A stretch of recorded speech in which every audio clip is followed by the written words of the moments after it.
Elso Entrepreneurship, solusi bisnis UMKM. Assalamualaikum warahmatullahi wabarakatuh. Halo Sobat UMKM. Halo.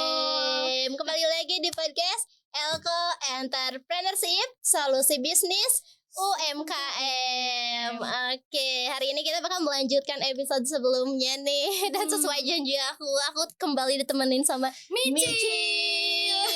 Terima kasih Micil sudah bersedia lagi. Siap, sama-sama. menemani aku untuk berbincang di episode hari Justru ini. aku berterima kasih banyak loh sudah diberi kesempatan untuk kedua kalinya mengisi sama-sama. podcast ini. Oke, Micil di episode sebelumnya masih ingat gak kita ngebahas Masih tentang ingat apa? dong.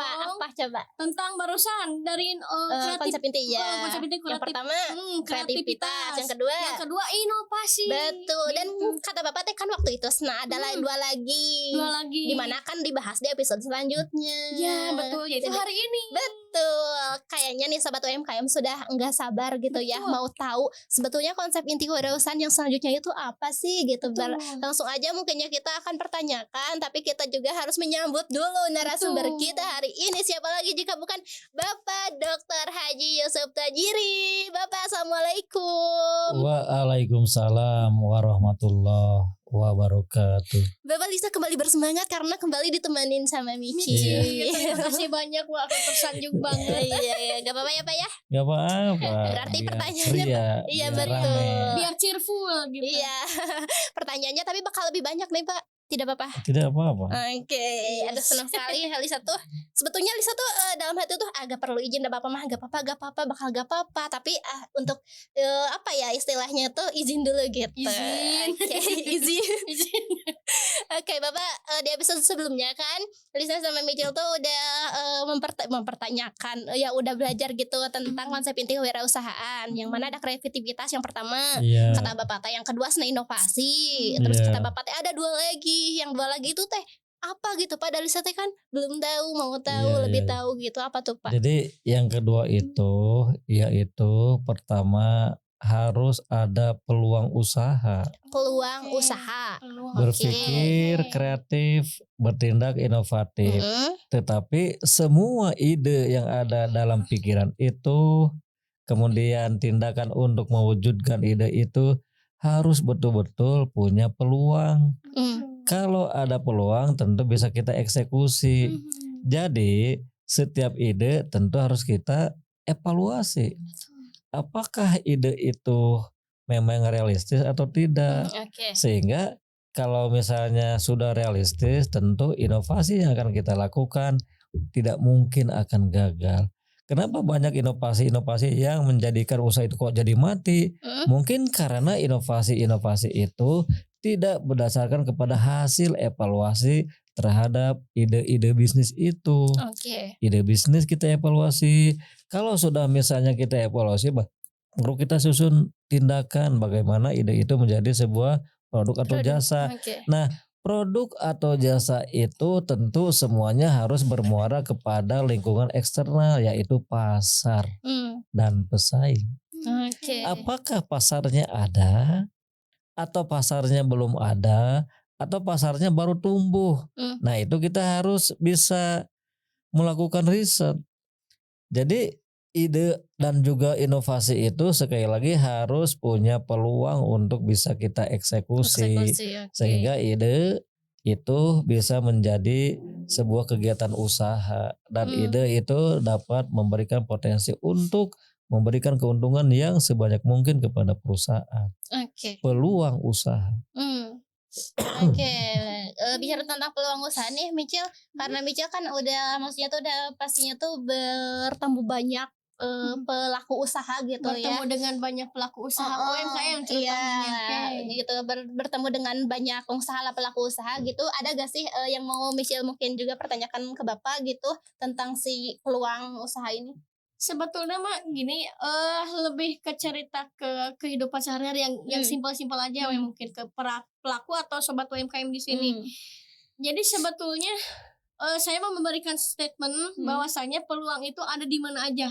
Sesederhana gini, yang saya temui itu waktu bermain di pantai. Di pantai suasana kan pasti bakal panas. Iya. kalau panas pasti yang cocok es krim. Masalahnya, permasalahan yang timbul di sana karena mayoritas pengunjungnya itu adalah yang udah dewasa atau menuju lansia. Otomatis tidak boleh sembarang es krim Iya, yang dijual. betul. Makanya inovasi dan kreativitas salah satu yang dipakai adalah es krim berbahan baku dari buah-buahan. Itu salah satu peluang. Oke. Kalau misalkan belum ada di sana, belum ada saingan, itu jadi peluang tuh. Itu salah satu peluang tuh, itu pembahasan peluang tuh. Kita bisa berjualan. Terus misalkan gini, lagi hujan aja. Musim hujan sekarang yang paling laku apa? Payung kan? Iya. Itu sebagai peluang juga. Jadi peluang tuh gak harus nunggu ada ide, ada ilham yang masuk ke dalam kepala, enggak. Nah gitu. Cuman masalahnya kadang gini, banyak peluang tapi inovasi yang masuk ke dalam kita atau informasi yang ke dalam diri kita tuh kurang. Nah masalahnya yang bingung tuh gini, kami Cil sekarang itu saya udah dapat nih, udah mempersiapkan tempat untuk jualan untuk booth. Namun masalahnya yang namanya peluang itu banyak dari celah-celah mana, banyak bahan yang harus kita perjualbelikan kepada masyarakat. Di pantai kan bukan hanya cuman per es kriman aja, souvenir. Iya. Itu dia salah satunya. Gitu. Jadi peluang tuh banyak sebetulnya ya Pak ya. Betul. Oke. Nah Bapak, tadinya Lisa menggaris bawahi dari perkataan Michelle bahwa peluang usaha itu ada di mana saja. Di mana aja sebetulnya. Nah Bapak, sebetulnya gimana sih Pak cara kita biar kita tuh bisa melihat peluang gitu di sekitar kita? Nah, jadi begini ya. Ini saya akan berikan model berpikir seorang pelaku usaha. Ada salah satu pendapat, model berpikir itu ada dua. Ya, pertama efektuasi. Efektuasi itu pikiran yang muncul dari pengusaha itu sendiri. Dia membayang-bayangkan sekiranya ide itu yang bagus, yang bagaimana. Dia membayang-bayangkan, dia memposisikan sebagai konsumen. Jadi dia tidak melihat faktor eksternal, tapi dia melihat apa yang dia ketahui dalam diri dia sendiri. Jadi efektuasi, memikirkan tentang sesuatu yang sebetulnya dalam aspek eksternal itu tidak ada. Ada juga yang berpikir kausalitas, bertindak itu karena ada realitas yang meminta barang atau jasa itu kepada kita, atau ada sebuah kebutuhan yang perlu kita penuhi. Tadi kata Micil, peluang itu ada di mana-mana, betul. Secara eksternal, ketika orang melihat lingkungan eksternal, tentu di situ akan banyak peluang. Karena apa? Setiap kehidupan itu membutuhkan sesuatu yang bisa memenuhi kebutuhan-kebutuhan hidup. Primer, sekunder, tersier. Atau kalau kita berbicara tentang teori kebutuhan, Maslow membagi menjadi 5 kategori kan. Dari mulai kebutuhan yang bersifat fisik, sosial, kemudian psikis, sampai kepada orang itu butuh pengakuan. Nah, dari kebutuhan-kebutuhan yang bisa kita baca itu jelas merupakan sebuah peluang. Jadi ketika seorang pengusaha mampu melihat lingkungan eksternal secara jelas, maka dia akan secara berbarengan menemukan berbagai macam peluang, dan dari peluang itu masuk ke ide. Jadi ide kreatif itu bisa muncul bukan hanya dari dirinya sendiri, tapi juga dari sentuhan dengan lingkungan eksternal. Ada sebuah kebutuhan yang bisa kita baca, maka sekali lagi peluang bisa menjadi sumber kreativitas. Kemampuan kita melihat perubahan lingkungan eksternal itu bisa menjadi sumber kreativitas. Iya. Jadi baca terus lingkungan yang bersifat eksternal itu. Baca konsumen, baca pesaing, baca pemasok, baca peraturan pemerintah, baca lingkungan masyarakat. Kalau kita sudah bisa membaca dengan jelas, pasti akan banyak sekali peluang yang belum saja sampai dengan saat ini terpenuhi. Itu. Makanan, minuman, perumahan, banyak. Iya. Karena kan biasanya tuh kadang kayak gini, misalkan kita tuh melihat usaha, salah satu usaha misalnya usaha orang lain yang maju gitu. Kadang kita kepikiran, ya hanya aku teh betul kepikiran buat usaha gitu kan. Maksudnya tuh udah berarti kan jadi malah nurutan. Kita yang gak bisa membaca peluang gitu ya. Keduluan sama orang lain. Jadi begitu. Jadi ada istilah kita itu belum bisa membaca peluang. Sebetulnya prosesnya mungkin begini. Karena orang itu memang kurang kreatif. Oke. Biasanya kalau orang kreatif itu rajin membaca, terutama baca peluang eksternal, baca konsumen, baca pesaing, baca pemasok, baca lingkungan global. Seperti sekarang kira-kira produk apa yang bisa kita jual, padahal isu global itu kan sedang memberikan iklim yang tidak baik buat bisnis tertentu. Mikir kan, ada barang yang bisa kita jual dan mungkin barang ini akan menjadi rebutan. Contoh naon? Minyak bumi misalnya. Oh iya. Ayeuna mah abdi bade ngagali nyalira di negara kita, kan negara kita juga memiliki sumber minyak bumi yang banyak. Gas alam. Pokoknya banyak, cuma kan belum tergali. Iya. Mikir. Pemerintah kita tentu akan berpikir sampai sejauh itu bagaimana kita tidak tergantung kepada pasokan minyak dari luar, padahal kita sendiri punya potensi yang banyak cuma belum tereksplorasi karena kreativitas, inovasi barangkali baru muncul sekarang. Berkepikiran. Kepikiran. Jadi sebetulnya setiap orang itu harus yang paling minimal yang barusan kita bahas harus memiliki jiwa kreativitas, inovasi dan bisa membaca juga sebagai peluang. Jadi harus seimbang semuanya ada. Yang ngapain kita bisa pintar membaca peluang tapi keduanya ini dilupakan, ditinggalkan. Yang ada malah kita ketinggalan. Nah, beda Anda sama yang lain gitu kan. Oke, itu ya ternyata ya Sobat UMKM tentang peluang gitu ya, peluang usaha. Oke Bapak, berarti itu poin ketiga ya dari konsep inti. Peluang usaha. Jadi peluang usaha itu kesempatan yang bisa kita gunakan untuk memaksimalkan upaya kita dalam rangka mencari keuntungan. Ada kesempatan banyak. Kesempatan. Oke, ya itu yang dinamakan peluang gitu ya. Oke, dan untuk yang selanjutnya berarti apa tuh Pak? Model bisnis. Model bisnis. Kan berangkat dari kreativitas itu adalah bentuk ide atau imajinasi kita wujudkan menjadi sebuah produk atau jasa melalui inovasi. Kemudian kita melihat peluang supaya ide inovasi itu memang relevan. Terakhir bagaimana caranya kita mengerjakan semua itu dengan model bisnis. Model bisnis. Oke. Apakah langsung akan membuat atau kita bertindak sebagai reseller atau apa? Nah, semuanya tergantung kepada kesiapan dari calon-calon pengusaha. Model bisnis. Jadi cara untuk mengerjakan pekerjaan-pekerjaan tersebut supaya memberikan nilai kepada kita. Model bisnisnya cara untuk mengerjakan kreativitas, inovasi, peluang. Eksekusi dengan model bisnis.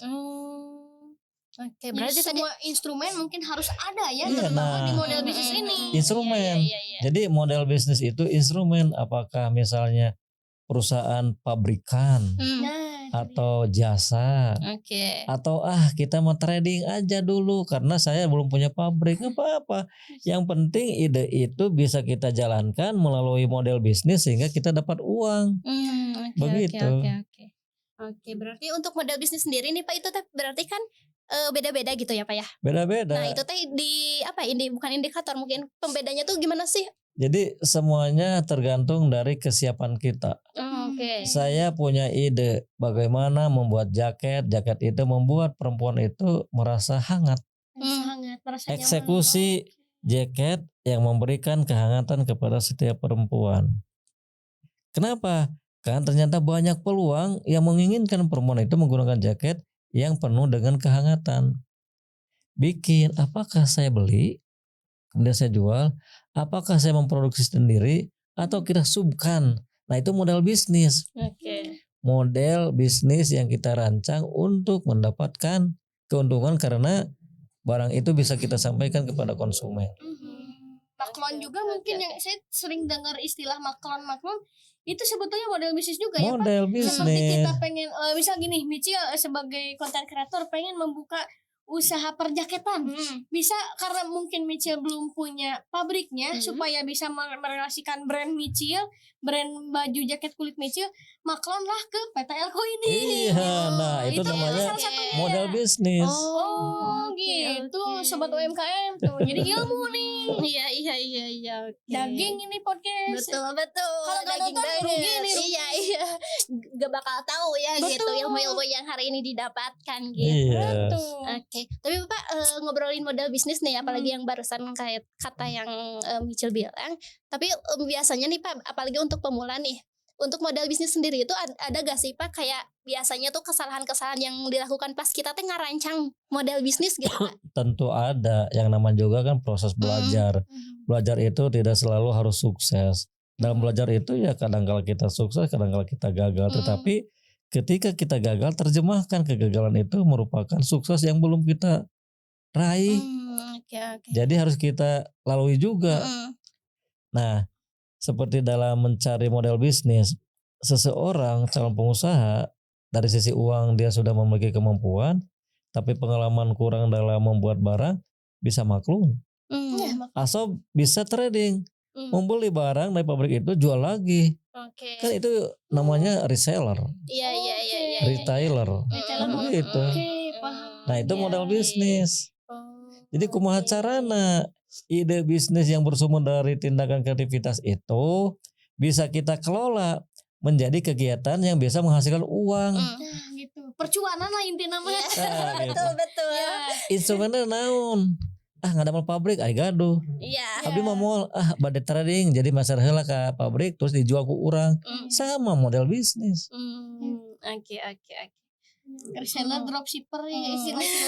Iya, sama Iya, itu iya. model bisnis. Oke. Tapi Micil maksudnya tuh sekarang itu kan kita tuh kan makin kesini kan zaman tuh maksudnya tuh kayak teknologi gitu tuh makin canggih ya. Betul banget. Nah Bapak kalau model bisnis sendiri itu berhubungan gak sih sama kemajuan zaman gitu? Ya pasti model bisnis itu akan menyesuaikan dengan perubahan zaman. Oke, harus disesuaikan berarti. Contoh Oke. begini, kita punya pasar banyak, tetapi industri ini ternyata tidak sesuai dengan aturan pemerintah kita. Kita boleh memproduksi di tempat lain, produksi di tempat lain, jual oleh kita di tempat kita, kan bisa. Oke. Outsourcing gitu, bisa. Jadi model bisnis itu tentu akan selalu mengikuti perubahan zaman. Oke. Dari yang dulunya mungkin belum mengenal yang namanya persosmedan, terolsopan, sekarang mah harus bisa mengikuti zaman. Betul. Dan kita ikut Iya, terjun begitu. ya. Betul. Gitu mungkin Pak. Kalau kita gak mengikuti perkembangan zaman udah. Ketinggalan. Ya itu. Tertinggal gitu udah lambat laun pasti bakal akan mati. Iya. Gitu. Seperti contohnya yang saya tahu tuh kalau teknologi Nokia. Jadi dia tuh kan sebetulnya perusahaan yang besar karena dia tidak mau berinovasi dan tidak mau berkreasi ya akhirnya dia tertinggal. Begitu juga kalau sahabat UMKM kalau tidak mau melakukan ketiga bahkan keempat tadi tuh ya wassalam gitu ketinggal. Sebetulnya gini, perusahaan-perusahaan besar seperti begitu pasti dia selalu berinovasi melalui riset and development. Kalau inovasi Setiap perusahaan pasti akan memiliki departemen R&D. Masalahnya itu penemuan yang baru itu ternyata justru menjadi hegemoni perusahaan lain karena perusahaan lain lebih inovatif. Dia inovatif tapi tidak lebih. Jadi kalah saing sama kompetitornya. Iya. Lebih inovatif. Jadi teman-teman UMKM itu belajar lebih inovatif daripada pesaing. Karena itu harus banyak melakukan benchmarking, belajar kepada pesaing. Apa yang menjadi kelebihan, apa yang menjadi kekurangan. Nah, ketika pesaing kurang, isi oleh kita sehingga kekurangan pesaing itu menjadi bahan untuk mengalahkan pesaing. Dengan cara tadi R&D, research and development. Oke. Belajar sama pesaing gitu ya Pak, sama kompetitor. Tapi Pak, waktu itu saya ingat nih, pernah juga Bapak tuh ngebahas tentang kayak kolaborasi sama kompetitor. Nah itu bisa ini gak Pak? Dalam beberapa kasus model bisnis itu bisa juga kita kerjasamakan dengan pesaing. Kalau kita memang memiliki banyak kelemahan. Tetapi kita punya pasar, berkolaborasi dengan pesaing. Bisa. Yang penting intinya model bisnis itu pada akhirnya akan mengantarkan kita untuk mendapatkan keuntungan. Dari ide, inovasi, peluang jadi keuntungan. Karena apa? Model bisnis yang kita gunakan itu pas sekali. Mungkin sebutnya merger kali ya, atau akuisisi mungkin. Bisa kita melakukan aliansi, bisa betul, kooperatif. itu. Oke. Kalau merger kita kan menceburkan Gabung. diri kepada perusahaan itu. Oh iya. Betul, diluruskan oleh Bapak ya.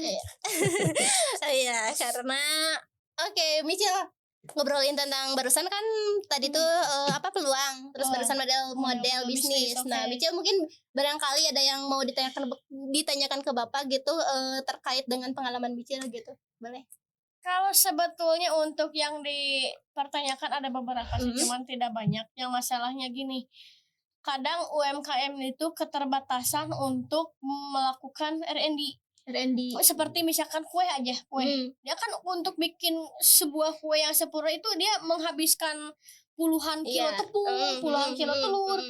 Nah, gimana caranya supaya kegagalan selama R&D itu bisa diminimalisir dengan cara bagaimana tuh masalahnya? Saya belum tahu Bapak mohon arahannya. Kalau R&D itu kan membuat produk dalam skala kecil untuk sampel. Kalau misalnya kalian belajar tentang Deming Well, roda Deming itu bagaimana langkah-langkah kita akan melakukan produksi. Satu, kita harus dulu riset pasar untuk mengetahui need, want, and demand dari pasar itu.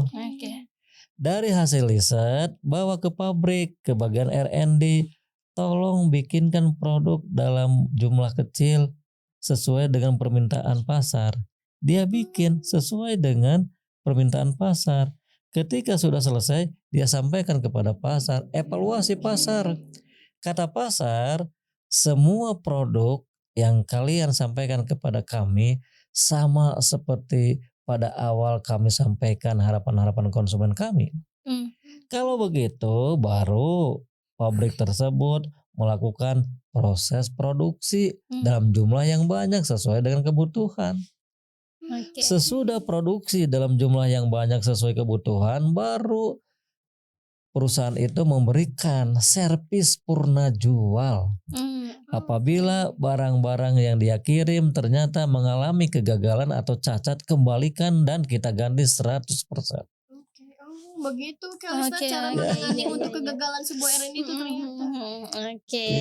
Daging banget ternyata seperti ini podcast ini tuh.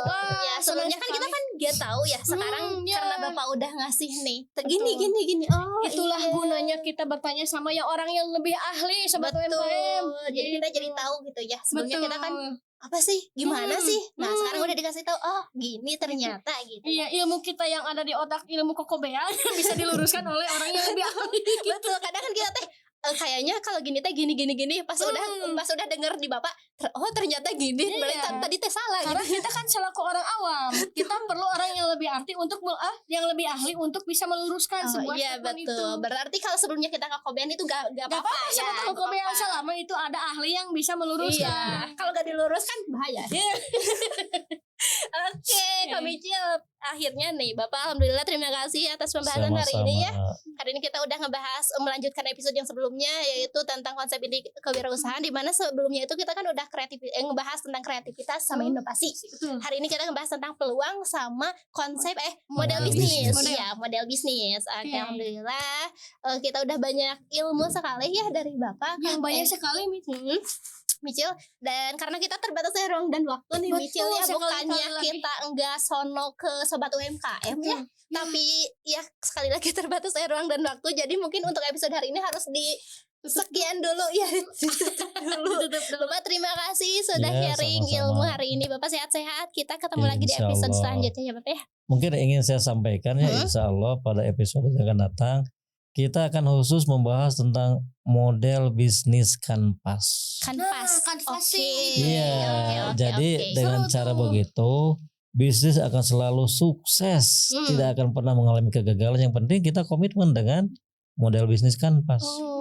Yang diawali dengan planning itu ya mungkin ya Pak. Iya, nanti kita akan bahas. Jadi semakin senang nih. Penasaran Jadi juga ya. makin Aduh, penasaran gimana nih model bisnis kantas teh? Pasti Itu penasaran dia. kan? Makanya tetap stay tune di YouTube Elko Entrepreneurship ya, biar nggak Betul. ketinggalan video baru gitu. Tuh jangankan penonton yang penasaran, Micil pun sama sebenarnya.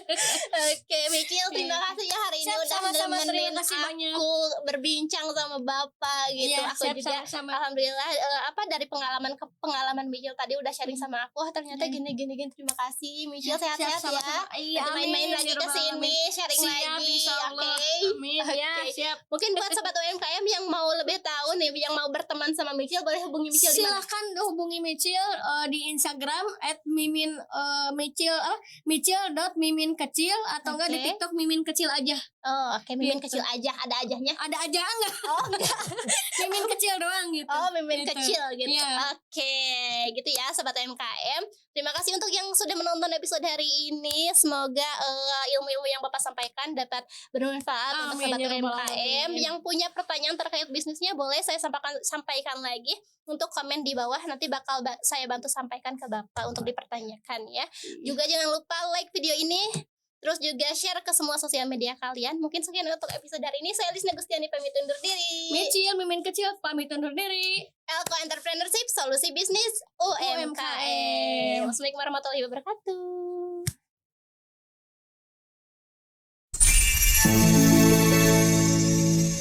Elko Entrepreneurship, solusi bisnis UMKM.